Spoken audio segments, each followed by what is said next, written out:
and listen very carefully. I will say this only once. Now, a secret file from 1945 giving advice to surveillance officers has revealed that false moustaches and beards didn't make very good disguises. The writer said it may be considered essential in Secret Service films, but in practice it can be deplored. A false moustache or beard is easily detected, especially under the highlights of a restaurant, pub or in a tube train.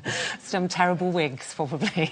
So, ladies, how good are you on keeping tabs on things? Would you have made a good spy?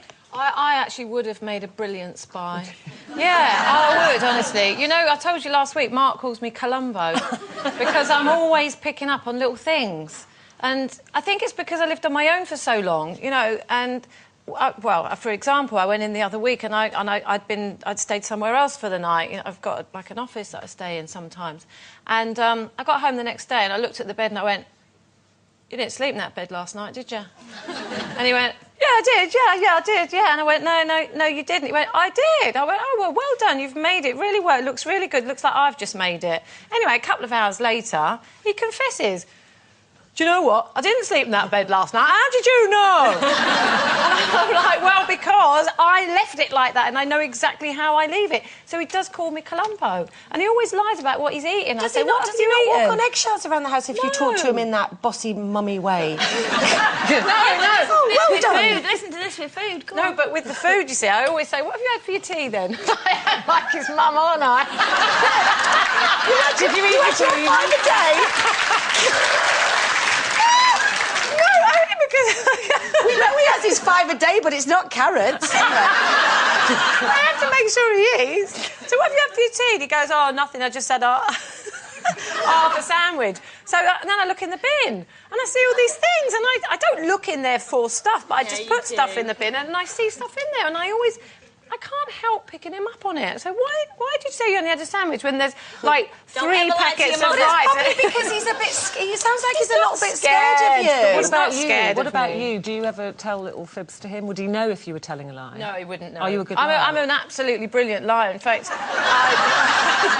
I honestly, for a few years, I went through a phase of making up really elaborate jumbo lies just to see. Yeah, for fun. Just to see if I could convince people that I was telling the truth, and they always believed me. But I gave it up. I gave it up, and I thought I've got to stop that because it's quite damaging. One of my friends got very, very upset when I told her. I told her. I can't tell it, it's too awkward. And she actually believed me. You have to now because you've opened it up. Come on. Well, no, I told her I was pregnant and that I was having a baby, but I was going to have it adopted. Oh, Carol! So she believed me. It was terrible. Shame on you. That is a terrible lie. I know. So I think I stopped it. I think that I'm... Yeah, well, I do know that I'm a good liar when I need to be. And I think that my husband Tim is a brilliant actor, but a terrible, terrible liar. And it's just so transparent. And it's like, I don't go snooping. I did have a long-term partner that I did snoop on because every time I snooped, I found something. But it's like, "Tim, you know, does it use in London or whatever? What time did you get in last night?" "Oh, probably about 10 o'clock. "Well, I don't believe that you did get in. I got in at 10 o'clock. And then I'll go in and say, and it's like packets of matches from Stringfellows. So go, "Well, I don't mind that you went to Stringfellows, Sado. I don't mind that you did. But why did you not just say that you did?" "Because it's the only place you can get a taxi straight away outside." Shut up! That's the best excuse I've ever heard. They always go, "Tim, I'll get you a cab." "So did you go in there?" "Only while I was waiting the 3 hours for the taxi to come." I went in and had a couple of dances. It's so pathetic. I'd have thought Tim would be a good liar because he's an actor. Eamon isn't an actor and is the most fantastic liar. Is he? I mean, he, you know, not bad lies, but if he's late, which he always is, you know, he will absolutely tell a barefaced lie, look someone straight in the eye. I can't lie at all. I go bright red, and I've got no, you know, there's body language people would spot me instantly. But you do that bin thing, don't you, that Carol does? Yeah, I am the bin... Eamon calls me the bin police, especially if he's supposed to be eating healthily, which isn't very often. You know, so I'll open the bin in the morning and go, "Crisps, where have these come from?" I'm through like that. Coke tins.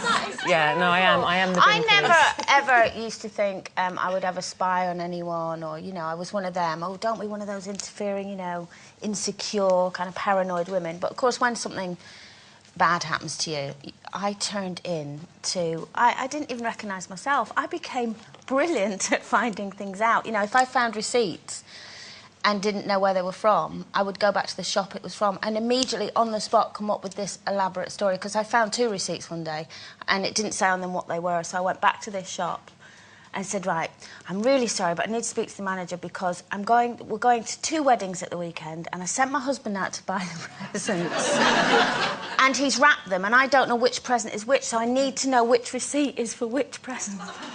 And they told me it took about half an hour for them to go through all the receipts and all the books, because it was like from weeks ago. The most surprising thing about that is that they believed a man had actually wrapped the wedding present. I know. I probably, as I walked out the shop, the manager was going, there's another woman scorned. He gets it all the time. Men in my family are rubbish licence. Just very quickly, years ago, when Matt, my eldest, was about 15, we'd always said, because there was this field next to the house, when I'm away, I know that you've been driving my Jeep round the field. Anyway, I knew that I'd seen the tracks and everything this day, and he lied and lied and lied to the point that Tim said, really, he's telling the truth, he wouldn't go. Fast forward to 2 years later, when an aerial photographer had happened by on that day that I was away, and there was the Jeep in the middle of the field broken down. It was fantastic. Always lovely being he right, nearly pooed himself, excuse me. Well, you can't argue with evidence like that, can you? No, you can't. Anyway, I think you're all great spies, ladies. We are going...